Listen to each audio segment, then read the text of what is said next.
Hello, we have Regina Zapinski here with us. She has a master's degree in social work and licensed. Gina, tell us how it is that you decided to become a social worker and a therapist.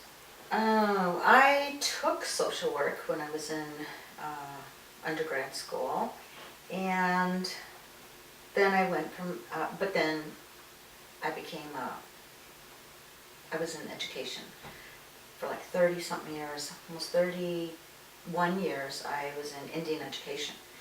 And during that time I decided I should go back and get my master's degree for social work.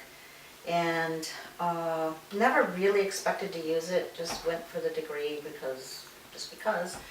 And then once I retired, I decided, it was just my fortune actually to run into somebody who offered to be my supervisor for social work. And then I was asked to work at American Indian Health in Detroit. So I basically just kind of was very easily led into that situation, and I found that it was my calling.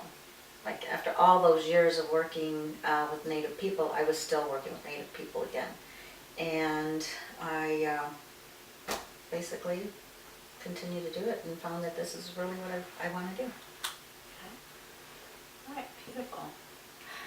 So is there anything different that you do in your therapy when you work with people that's related to Native American culture or anything like that? Well, actually, if I'm not working with a Native person per se, I wouldn't necessarily do that unless they mention to me that they might be Native, and a lot of people are, and they don't always talk about it, but once they find out that I am, maybe they saw something on my car that will let them know that I was Native or something, then we will talk about that.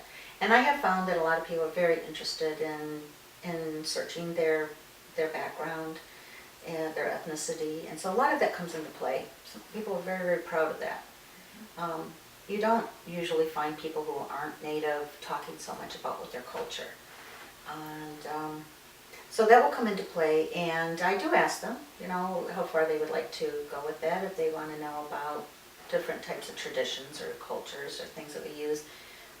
There's smudging, which we would use as far as burning sage, and it kind of cleanses the air, cleanses their mind, their heart, be able to speak freely. We also might talk about the 4 directions and how that incorporates every single thing about life, and how everything is dissected into 4s. 4 colors of man, 4 stages of life, the 4 directions. There's so many things that are in 4s, and a lot of that comes into play. But other than that, I'm pretty client-centered. Wherever that client is when they come in is where we go. And I don't really push anything on them. I let them do the talking. I will give what I see back to them, and but pretty much we stick with right where they're at and what it is that they want to work on. Okay.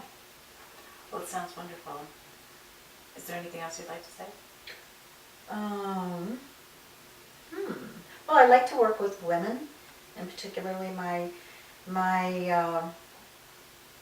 my special interests are working with women who are especially in domestic abuse situations. I'm very trauma focused. That's what I was trained in, trauma focused, cognitive behavioral training. And I consider myself an ally, so for people who are of LGBT, lesbian, gays, transgender, things like that.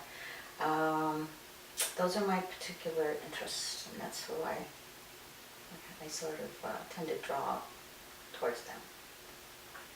All right. Well, thank you so much for being here with us today, Gina.